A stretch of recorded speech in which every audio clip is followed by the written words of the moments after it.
ഈ സിനിമയുടെ ഇടവേളകളിൽ ഞാൻ പലപ്പോഴും വായിക്കാനും ആളുകളായിട്ട് ഡിസ്കസ് ചെയ്യാനൊക്കെയാണ് സമയം കണ്ടത്. ഒരു കൊല്ലത്തിലൊരു സിനിമയാണ് പലപ്പോഴും ചെയ്യുന്നത്. അപ്പോൾ സിനിമ എടുത്തു കഴിഞ്ഞാൽ അന്തിക്കാട് ഒരു പ്രേക്ഷകനായിട്ട് ജീവിക്കുന്നൊരു കാലയളവുണ്ട്. അപ്പോഴാണ് ചിലപ്പോൾ ഈ ആനുകാലിക പ്രസിദ്ധീകരണങ്ങൾ കാണുന്നതും ടി വി കാണുന്നതും സീരിയലും സിനിമയും ഒക്കെ ഞാൻ വാച്ച് ചെയ്യാറുള്ളതാണ്.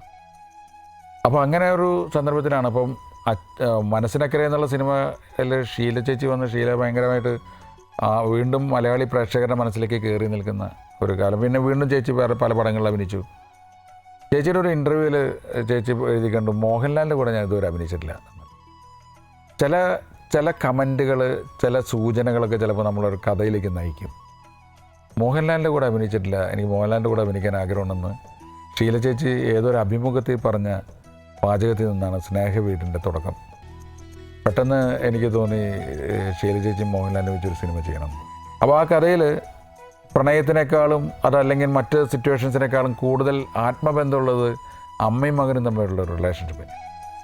അപ്പോൾ അമ്മയും മകനുമായിട്ടുള്ള ചില സിനിമകളുടെ അതിമനോഹരമായ പാട്ടുകൾ ഇളയരാജ ചെയ്തിട്ടുണ്ട്.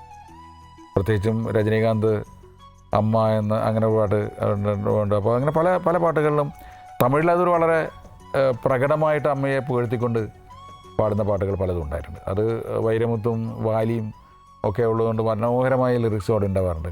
അപ്പോൾ രാജ് സാറിനോട് ഞാൻ പറഞ്ഞതാണ്, മലയാളത്തിൽ അങ്ങനെ അധികം പാട്ടുകൾ ഉണ്ടാവാറില്ല. ഉണ്ടായിട്ടുണ്ട്, വളരെ കൂടുതലുണ്ടായിട്ടില്ല. അപ്പം അമ്മയും മകനും ചേർന്നിട്ടുള്ള സോങ്ങാണ്. മകൻ അമ്മയെപ്പറ്റി പാടുന്നതായിരിക്കണം. അപ്പോൾ റഫീഖ് അഹമ്മദാണ് അതിൻ്റെ ലിറിക്സ് എഴുതിയത്.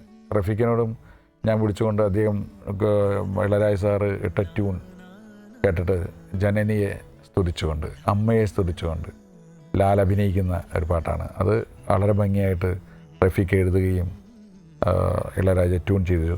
അമൃതമായി അഭയമായി ജനനി നീ എങ്ങുമില്ലേ ജനി